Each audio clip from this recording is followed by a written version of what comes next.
ముందుగా అసలు brain stroke అంటే ఏంటి, వీటిలో ఎన్ని రకాలు ఉంటాయి బ్రెయిన్ స్ట్రోక్? స్ట్రోక్ అంటే పర్టికులర్గా చెప్పడానికి బ్రెయిన్కి బ్లడ్ ఫ్లో ఆగిపోవడం, లేదంటే బ్రెయిన్ టిష్యూ డ్యామేజ్ అవ్వడం అనుకోవచ్చు, సింపుల్గా భాషలో అర్థం చేసుకోవడానికి. దీనిలో ప్రైమరీగా 2 రకాలు ఉంటాయి. ఒకటి ఇస్కీమిక్ స్ట్రోక్ అంటాము, 2 హెమరేజిక్ స్ట్రోక్ అంటాం. ఇస్కీమిక్ స్ట్రోక్ అంటే బ్రెయిన్లో ఉండే నరాలు ఏవైతే ఉంటాయో, సెల్స్ ఏవైతే ఉంటాయో వాటికి రక్త సరఫరా లేకపోవడం. రెండోది హెమరేజిక్ స్ట్రోక్ అంటాం.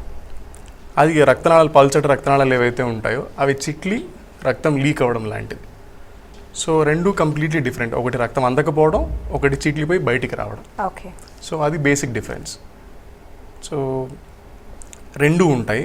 సాధారణంగా మనం స్ట్రోక్ అనగానే మనకు అందరికీ భయపడే విషయం ఏంటంటే బ్రెయిన్లో బ్లీడింగ్ అయిపోయింది అనేసి. బట్ ఈ కంపారిజన్లో ఓవరాల్గా నెంబర్ చూస్తే ఇస్కీమిక్ అంటే రక్త సరఫరా ఆగిపోవడం వల్ల వచ్చే స్ట్రోక్స్ ఎక్కువ ఉంటాయి. రక్తం లీక్ అవ్వడం వల్ల, అంటే రక్తనాళాలు చిట్లడం వల్ల జరిగేవి రిలేటివ్లీ తక్కువ ఉంటాయి. ఓకే. సో ఇది బేసిక్ డిఫరెన్స్. ఓకే. అంటే బ్రెయిన్ స్ట్రోక్ అనగానే పెద్దవాళ్ళు, అంటే ఏజ్డ్ పీపుల్స్లో వస్తుంది అని అనుకుంటూ ఉంటాం కదా సార్. అంటే ఇది యంగ్స్టర్స్లో కూడా వచ్చే ఛాన్సెస్ ఉంటాయా? ఎలా ఉంటుంది డిఫరెన్సెస్? డెఫినెట్లీ ఉంటుందండి.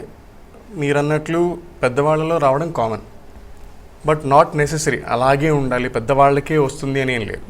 ఇప్పుడు రిలేటివ్గా జనరేషన్ చేంజ్ రావడం వల్ల, ఆక్యుపేషనల్ స్ట్రెస్ వల్ల, ఇప్పుడు కరెంట్ ట్రెండ్ వల్ల ఏంటి అంటే we're seeing in young population also.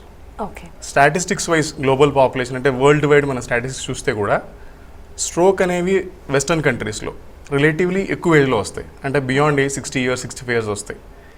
ఇండియాలో పర్టికులర్గా we're at looking all these cases relatively lesser age, అంటే ఇంకా తక్కువ ఏజ్లో చూస్తున్నాం మనం. అందులో కూడా యంగ్ అడల్ట్స్ అంటే 18 నుంచి 45 years వరకు, 18 to 50 years వరకు యంగ్ అడల్ట్స్, వీళ్ళలో వీఆర్ సీయింగ్ రిలేటివ్లీ ఎక్కువ పర్సంటేజ్. ఇంకా ఫర్ ద లాస్ట్ 10 years ఈ నెంబర్స్ ఇంకా ఎక్కువ అయ్యాయి. అండ్ బ్యాక్ టు మీరు అడిగిన ఫస్ట్ క్వశ్చన్, పెద్దవాళ్ళకే రావాలి అలాంటిది ఏమీ లేదు. Depends on there life style and multiple factors. But definitely young పాపులేషన్లో కూడా ఖచ్చితంగా వస్తాయి.